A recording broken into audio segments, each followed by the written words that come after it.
Assalamualaikum warahmatullahi wabarakatuh. Perkenalkan, nama saya Indah Aidatul Azfah dengan NIM 2284-20001 dari jurusan Pendidikan Vokasional Teknik Mesin, Fakultas Keguruan dan Ilmu Pendidikan, Universitas Sultan Ageng Tirtayasa. Video ini dimuat untuk memenuhi tugas mata kuliah Metrologi Industri. Tujuan penggunaan jangka sorong yakni pertama, untuk mengukur suatu benda dari sisi luar dengan cara diapit. Kedua, untuk mengukur sisi dalam suatu benda yang biasanya berupa lubang atau pada pipa maupun lainnya dengan cara diulur. Ketiga, untuk mengukur kedalaman celah atau lubang pada suatu benda dengan cara menancapkan atau menusukkan. Selanjutnya saya akan membahas tentang bagian-bagian pada jangka sorong. Yang pertama adalah rahang dalam atau inner jaw.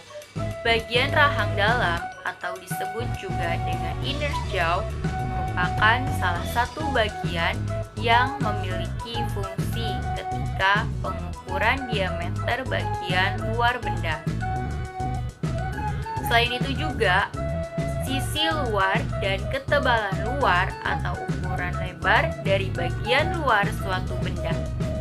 Rahang dalam ini dibagi menjadi dua bagian, yaitu satu, bagian yang bisa diubah posisi dan yang tidak dapat diubah.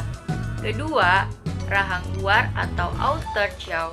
Bagian rahang luar atau outer ini memiliki fungsi untuk mengukur diameter bagian dalam, sisi dalam, ketebalan, dan kelebaran suatu benda.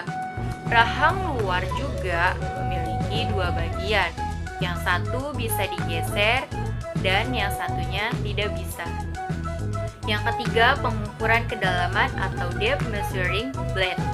Pada bagian ini, pengukuran ini, kedalaman atau depth measuring blade ini memiliki fungsi untuk mengukur ketinggian, kedalaman, dan ketebalan luar dalam suatu benda. Sama seperti bagian yang lain, salah satu bagian pengukuran kedalaman juga terbagi menjadi dua, yaitu satu bagian terdapat digeser dan satu bagian yang lain tidak dapat digeser. Yang keempat adalah skala utama hasil pengukuran. Kemudian, bagian skala utama hasil pengukuran memiliki fungsi untuk menampilkan skala utama pada hasil pengukuran. Pada bagian ini, terdapat sebuah garis-garis dan nilai yang digunakan untuk melihat nilai ukuran suatu benda. Bagian ini memiliki suatu bagian yang bisa digeser serta bagian yang tetap atau tidak bisa diubah. Untuk hasil pengukuran bagian ini juga memiliki dua jenis skala satuan. Yang pertama, satuan imperial atau inch yang berada pada bagian atas. Sedangkan yang satunya lagi berada di bagian bawah dengan satuan skala matriks, yakni milimeter atau sentimeter. Yang kelima adalah skala Vernier atau skala Nonius.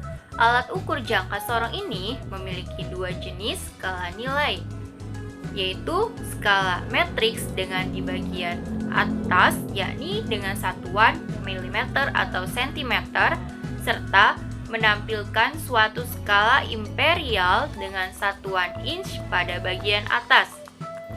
Skala Nonius berfungsi untuk dapat menampilkan hasil pengukuran suatu benda di skala nilai utama dan skala dalam bentuk desimal dari pengukuran utama. Yang keenam, yakni mur pengunci atau locking screw. Mur pengunci untuk fungsinya berikutnya yakni bisa mengunci posisi alat ukur agar tidak bergerak saat sedang dianalisa. Dengan begitu, nilai yang dihasilkan dari suatu pengukuran dapat lebih objektif.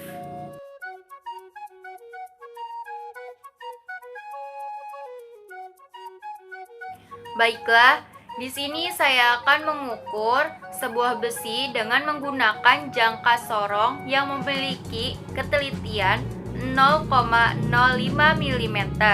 Nah, saya akan mengukur kedalaman, ketebalan, diameter, dan ketinggian. Untuk pengukuran yang pertama, kita akan mengukur ketinggian. Untuk ketelitian jangka sorong yang digunakan yakni 0,05 mm. Kita akan mengukur ketinggian.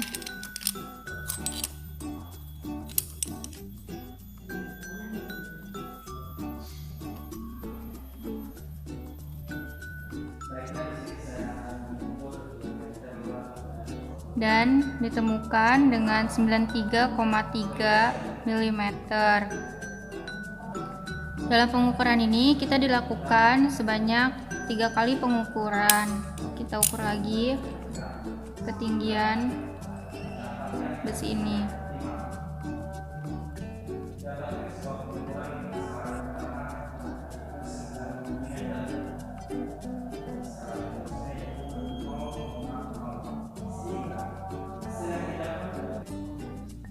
Dan kita dapatkan lagi dengan nilai 93,3 mm. Sekarang kita lakukan kembali percobaan ketiga, mengukur ketinggian.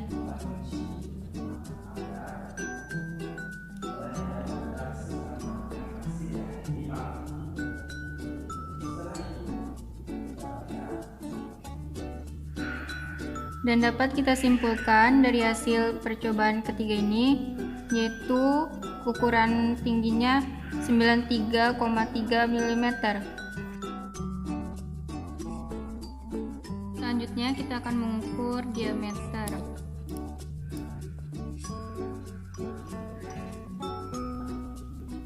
Ukuran yang didapat yakni 15,9 mm. Sama seperti sebelumnya, dalam pengukuran ketinggian yang sebelumnya itu, kita akan mengukur sama seperti pengukuran sebelumnya, kita akan melakukan pengukuran diameter sebanyak 3 kali percobaan.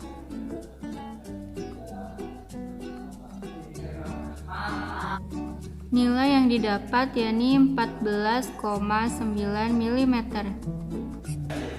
Ketiga, dalam percobaan ketiga yakni dapat disimpulkan pengukuran diameternya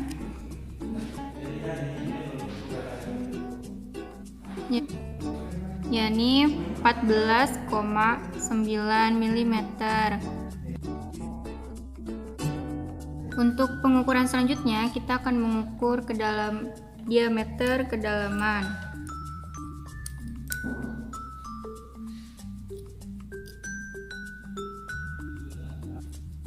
Hasil yang didapat yakni 9,4 mm. Sama seperti pengukuran sebelumnya, kita akan mengukur diameter dalam sebanyak 3 kali.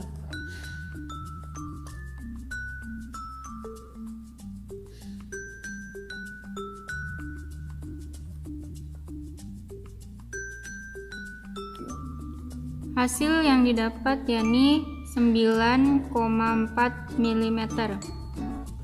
Percobaan ketiga sekaligus kesimpulan.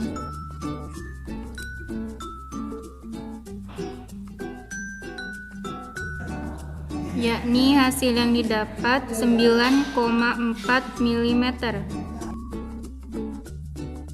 Untuk pengukuran selanjutnya, kita akan mengukur kedalaman.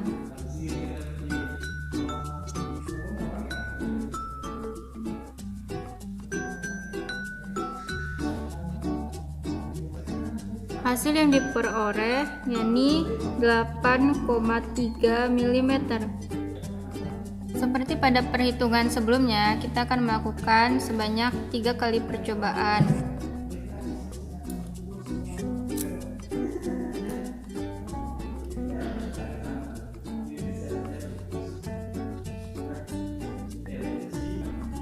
Hasil yang diperoleh yakni 12,85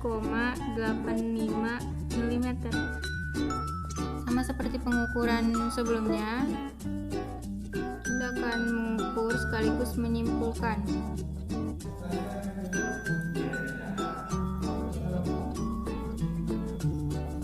Dapat kita simpulkan dalam perhitungan ketiga kali ini yakni 12,85 mm.